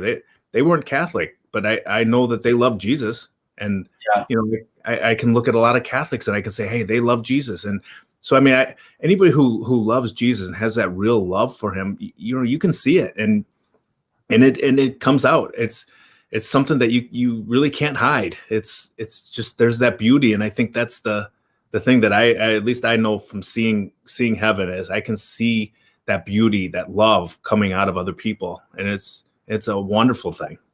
So I've touched on this before on other videos I've done, but I just briefly, since we've kind of talked about this, and I believe that this is the crux of pretty much all of it. And I believe, and then I'll just say this real quick, and then we can kind of do our little closing statements afterwards. Okay.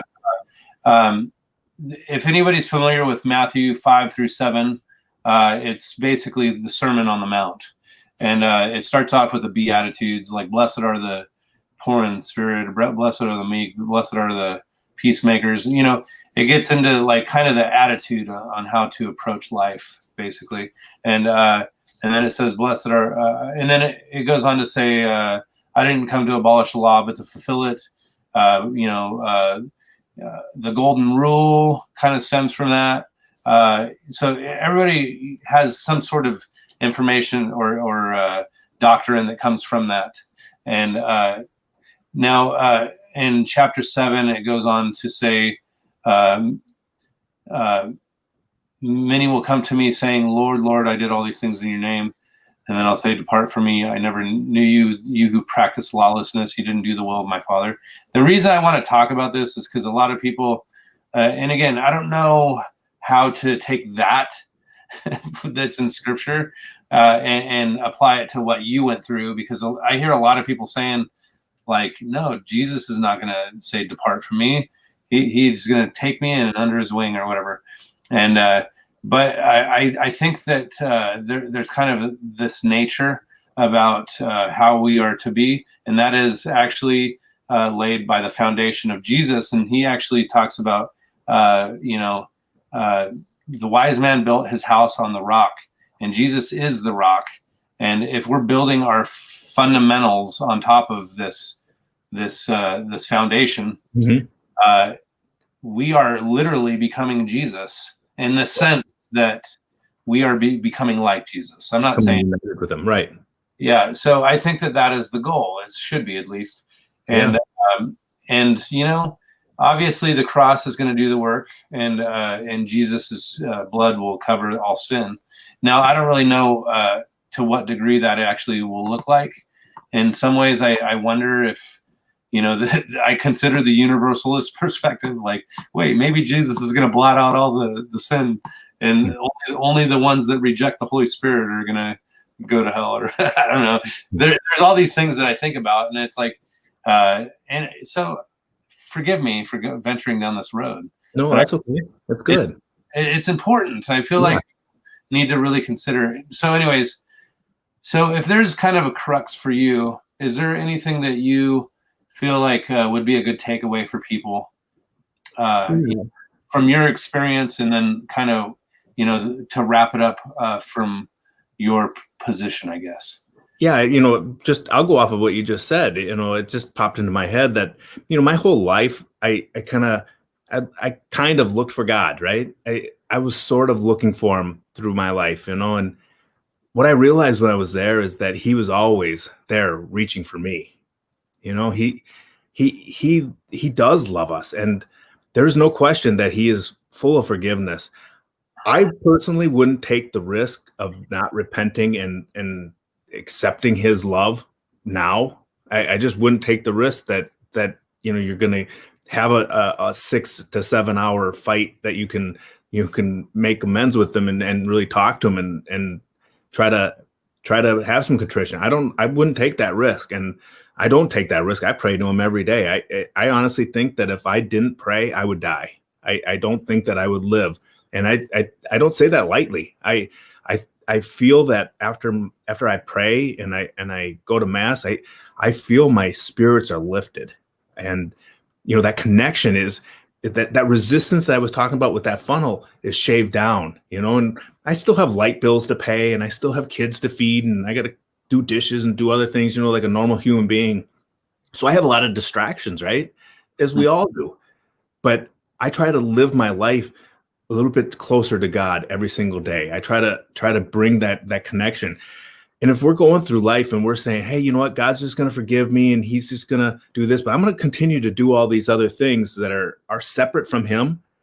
I don't know if I would take that risk, if I would be that arrogant to say that he's just going to, forgive everything and let me continue to be lawless. And, I think he's pretty clear that I think that story where he has the woman caught in adultery, he doesn't tell people to throw a stone at her, but he tells her, hey, go and don't sin again. He doesn't condone the behavior.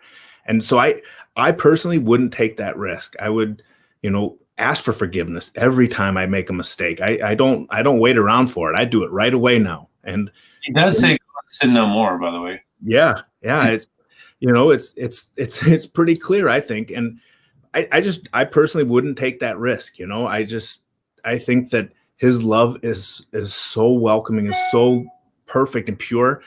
Why would you ever risk not accepting it and trying to make yourself closer to him and get rid of that sin, to get it off your conscience? And and to reconcile with him. I don't see why we wouldn't do that. Yeah. No, I'm actually very blessed by you, and I'm really excited, and I'm happy that you took time out of your schedule and your busy schedule. Yeah, my busy schedule. Yeah. Anyways, I just want to kind of shout out to everybody real quick. Bama, thank you. Yeah, thank you, Bama. Timo. Good luck getting the puzzle pieces from other people. I don't know. I've been kind of glancing over at the chat, and it's like, I don't know. It's good. I like to multitask, but sometimes you're welcome. Thank you, Bo. Yeah, Bo will be on the show eventually one day. Good. I'm looking forward to it. Yeah. And I've interviewed a lot of other near-death experiences as well. So if you ever want to go back, check them out. We'll keep in touch though, and you know, oh, Bama's talking about the mass. I don't know. For everybody in this time in our world, just pray. I think that's the only thing we can do right now. Try to stay connected to God. Disconnect from the TV. Yeah. If you can. I don't think the TV has been that good for me lately. You know what? Remember that he always has that plan, and he won. He's already got the victory. So whatever comes our way, it's I don't really worry about it anymore. I'm a normal human being. I still have concerns, and I still try to live my life and try to impact life as best I can. But yeah. Really, it doesn't matter to me what happens, because if you saw my heart, you know he can do anything. He kept me alive with that gross, nasty heart for 2 years after I died, and I think that he can do whatever he wants, and we just really can rest assured that he has good intentions for us. Yeah. Real quick, as getting ready to shut it down here, Bo had requested that I send the book real quick. Whoops, hold on. It's From Sudden Death to Paradise is what it's called. I for anybody that wants a little more detail about the experience that Brian went through, I think that everybody should definitely go read it. And if you're confused about the what should we call it? What on the like TD something? I forget. What's the name on the book? I use the pseudonym. It's T.S. Dismas. Yeah. I use that pseudonym. Okay. Yeah. So if anybody sees that, they're like, "Oh, this is not Brian Hoyland." Yeah. But yeah, I just want to point that out. Bo said he's buying it tonight. Sweet. Oh wow! Thank you, Bo. I feel very grateful. Thank you very much. Yeah. So I'm humbled that you came on the show. Anybody that I feel like a hypocrite every time I get done with my conversations with people. It's like, man, I need to really get my life, in a spot where I feel like it's more pleasing to the Lord. So, I think you're doing some good work, Charlie. Honestly, one of the things that I had to do was come back to share that love of God, and you provided me a platform to do that. So together we were working in God's will tonight. Yeah, I'm very grateful that that we are a team. Yeah, together. Real quick, I just want to point out, as far as consciousness is concerned, I believe that there's little patterns in reality. When you look at a beehive, they communicate through some sort of hive, whatever you call it, like some sort of chemical something, or maybe even I don't even know what you call it. Like it's almost like there's something conscious about the way bees communicate in a hive, and I don't know. I just kind of look at that as an image, and I don't even know why I said this as my closing thought.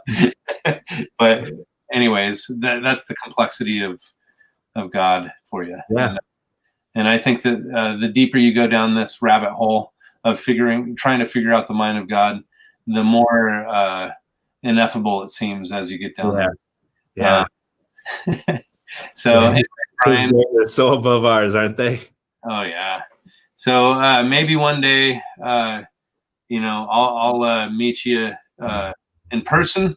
If it's not here on the earth, it'll be in heaven, and maybe I'll even meet if I happen to die before you or something. I'll meet the you that was there from the time that you were there. Yeah. There is no time, right? So, no, you'll definitely see that moment that I was there. You'll be able to have all those moments. You'll be able to look at them all.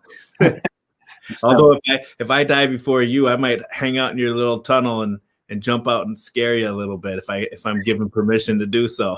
I'm already scared enough, man. Yeah, I'm not as merciful as God is. I still have a little bit of a feisty spirit, I guess. Oh yeah. Well, that's good, man. Well, anyways, gosh, I think that we can wrap it up here. Thank you. You're welcome, TD. Yeah, so TD shows up every once in a while. I haven't seen you in a while, so I hope you're doing all right. But yeah, guys, everybody listening in the chat, we really appreciate you being part of the experience. And man. Yeah, thank you, everyone. Yeah, God bless you, Brian, and I'm inspired to start praying. So, all right, man. All right. We'll call it a night. Have a good night, all right? All right, you too. Thank you. All right. Bye-bye.